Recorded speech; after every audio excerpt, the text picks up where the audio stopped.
वर्तुल, जिसको भूगोल भी कहते हैं। जन्म छो बरसात से पहले ग्रीष्म ऋतु रहना जब उबर का हवा चल और गोल हवा चल धूल मिट्टी पत्ता घूम के निकलते हैं कि नहीं निकलते? उसको कहते हैं तृणावर्त।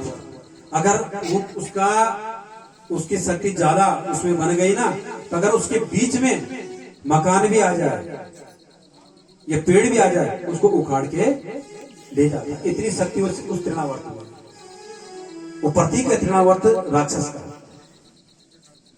अब इसलिए महाराज तृणावर्त भेज दिया और तृणावर्त वो भूत चक्कर बना के आया और पालना में सो रहे थे कौन? कान्हा। और कान्हा को उड़ा के ले गया ऊपर।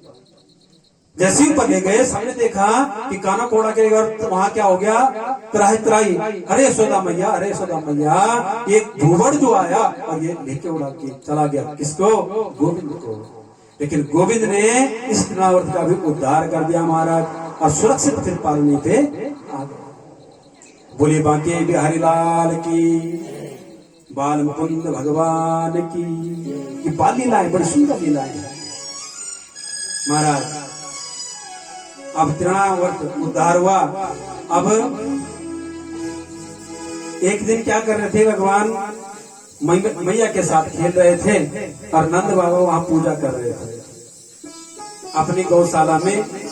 भगवान शालिग्राम की पूजा करते हैं। प्रातःकालीन होती है ना पूजा, यहाँ पे मेरे गुरुदेव करवाते हैं पूजा। तो शालिग्राम की पूजा होती है। ये हर घर में होनी चाहिए भगवान, हर घर में। ये साक्षात कौन है? गोविंद है, साक्षात परमेश्वर है।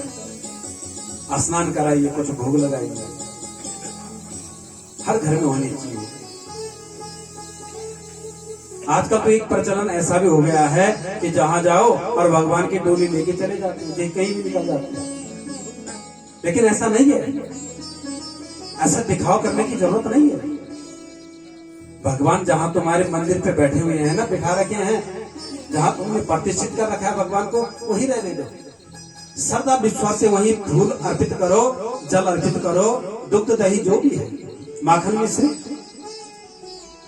जो भी हो सके, पुत्र पत्र पुष्प। भगवान तो पत्र पुष्प से भी खुश हो जाते हैं। और आजकल कहीं भी निकल जाओ, अब भक्ति है या नहीं है ये तो ईश्वर जाने, लेकिन भगवान को दिखाओ पसंद नहीं है, भगवान को छल पसंद नहीं है, भगवान को कपट पसंद नहीं है। भगवान को प्रेम का भाव पसंद है, प्रेम चाहिए भगवान को। आहा, नंद बाबा आज स्नान करवा रहे हैं और घुट अब भगवान ने जनक गोया लगा बोल रहा हूं। चारों दोनों हाथों और दोनों पांव से घुट करके और कहा जहां पूजा कर रहे हैं, नंद बाबा कहते रहे अंदर मत आइए, मैं यहाँ भगवान की पूजा कर रहा हूँ। छोटी सी बात दृश्य करो ना कि राजन आंखें बंद करके तो देखो, आप लोग भी आंखें बंद करके तो देखो ये भगवान कैसे चल रहे हैं। और जब गए ना तो देहरी पे बैठ गए, बाबा ने मना कर दियो, रुक जा, रुक गए। देख रहे हैं बड़ी गौर से। बच्चे जो होते हैं ना बहुत गौर से देखते हैं किसी भी चीज को। अगर कर्म कर रहे हो तो जो बच्चे होते हैं बिल्कुल अच्छी तरीके से देखते हैं, समझते हैं। इसलिए जब भी हमारे घर में बच्चे रहते हैं तो बच्चों के सामने चिल्लाना नहीं चाहिए, वो संस्कार उनको जाएंगे। बच्चों के सामने अपने आपस में झगड़ा नहीं करना चाहिए, बच्चों के सामने अपने घर में किसी की ईर्ष्या नहीं करनी चाहिए। ध्यान से सुनना, कथाएं तो लगातार सुनते रहते हो, ये गूढ़ बातें हैं। किसी की ईर्ष्या नहीं करनी चाहिए, किसी को बुरे शब्द नहीं बोलने चाहिए, वो बच्चा सब ग्रहण करता है।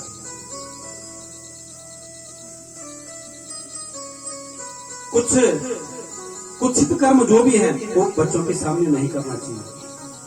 देख रहे हैं आज शालिग्राम का स्नान करते हुए, और जैसे नंद बाबा माला जपने बैठे, सालिग्राम जी का स्नान करके आसन पे रखे और मेरे जो एक गोविंद है ना ये अंदर प्रवेश हो गए, क्योंकि नंद बाबा ने तो आंखें बंद कर दी जाप करते समय, और भगवान ने सालिग्राम जी को पकड़ा और अपने मुंह में डाल दिया और पकोड़ने लगे कभी इधर कभी इधर।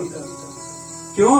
क्योंकि वहां शहद पड़ते हुए देखा, दूध पड़ते हुए देखा, माखन लगते हुए देखा, मिश्री देखी, तो सोचे कि जब इतना स्नान लगातार नित्य कर्म मेरे बाबाजी कराते हैं तो कितने मीठे होंगे। आहा, क्या चंचलता है भगवान में। बतोरने लगे, जैसे नंद बाबा की माला पूरी हुई, देखा तो आसन खाली। गोविंद ने मुंह बंद कर दिया। जब मुंह बंद हो गया, अगर मुंह के अंदर कुछ चीज है तो क्या होगा? गाले फूल जाएंगे। चुपचाप ऐसे बैठ गए। नंद बाबा कहता है, अभी तो मैंने स्नान कर रही हूं। अरे कान्हा, मेरे भगवान थे यहाँ पे, कहाँ गए? देखा मुंडी ला रहे, बोले तो कैसे? इधर उधर देखा, फूल उठाए, माला उठाई, तौलिया उठाए, जितने भी वहां पे वस्त्र इत्यादि थे, कहीं देखे। समझ गए, जोर से घूंचा मारा पीठ पे भगवान कृष्ण के और भपक से बाहर निकल गए सालिग्राम। बोले बांके बिहारी लाल की, बाल मुकुंद भगवान की। ये तो बाल लीलाओं का आनंद लीजिए आप।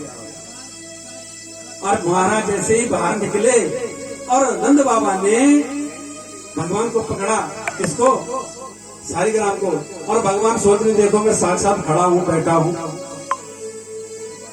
और ये मेरे विग्रह को लगा रहे हैं अपने गले। क्यों? ये भाव है। और सुंदर से साफ करके, हे प्रभु कुछ क्षमा करना, ये छोटा सा बालक है ना, ये कुछ नहीं जानता, इसने जूठन कर दिया आपको। तुरंत गंगा जल से स्नान करा के फिर और दोबारा नहला के भोग इत्यादि लगा के फिर कर दिया पुष्पों के ऊपर विराजित। हे यशोदा, ये तेरा जो छोरा है ना, कि बिगड़ते जाओगे। एक वर्ष अभी हुआ नहीं और देखो तो इसकी शरारत। माँ कहती है, देखो ना क्या कर दिया।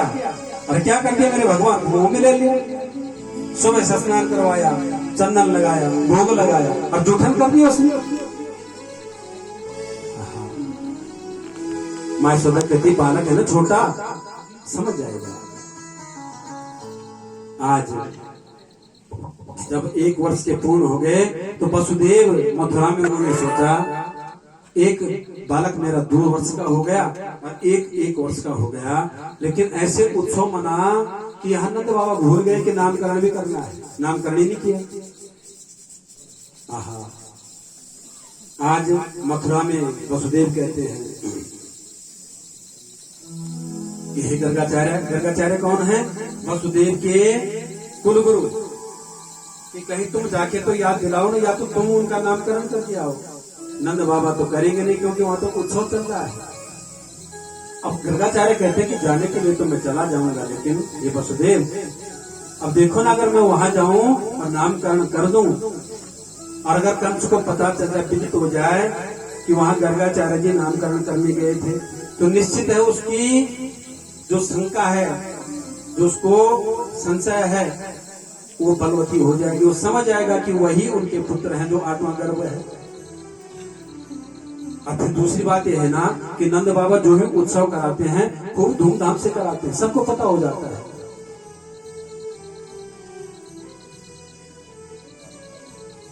यदु नाम महाचार्य ख्याता च भुवि सर्वता, सुतम माया संस्कृतम ते मन्यते देवकी सुतम। क्योंकि मैं यदु वंशियों का आचार्य हूं और वहां जाऊंगा तो समझ जाएगा, कंस समझ जाएगा। वसुदेव कहते तुम कुछ भी करो, पर जाओ या उनको स्मरण करवा दो। उनकी आज्ञा पे उनसे वसुदेव से चले कुलगुरु, और कहा गोकुल में। और जैसे गोकुल में पहुंचे तो नंद बाबा के